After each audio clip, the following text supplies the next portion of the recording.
চুনো মাছের রেসিপি দেখাবো আপনাদের। প্রথমে টমেটো, ধনেপাতা, শুকনো লঙ্কা, হলুদ, জিরে, আদা, ধনিয়া, সর্ষের তেল, পেঁয়াজ, কাঁচা লঙ্কা দিয়ে ভালো করে এটা মাখাতে হবে।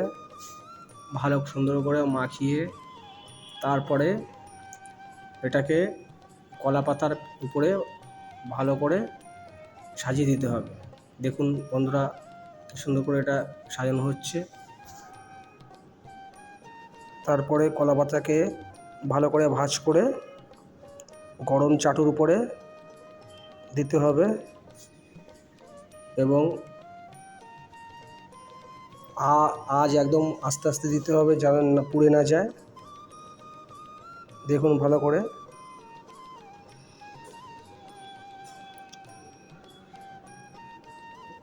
এরপরে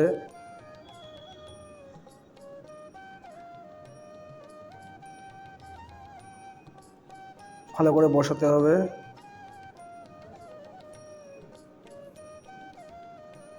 এবং অনেকক্ষণ ধরে এটাকে ভালো করে আঁচ দিয়ে তারপরে এদিক ওদিক করে সুন্দর করে উপরে উঠাতে হবে এবং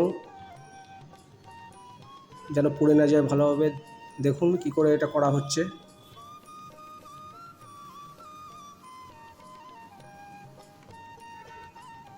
ভিডিওটা ভালো লাগলে অবশ্যই একটু সাবস্ক্রাইব করে দেবেন, কারণ এরকম ভিডিও অনেক কষ্ট করে বানাতে হয়। বন্ধুরা দেখুন, এটা গরম ভাতের সঙ্গে দারুণ ভালো একটা রেসিপি আপনাদের জন্য। অবশ্যই বাড়িতে তৈরি করে দেখবেন।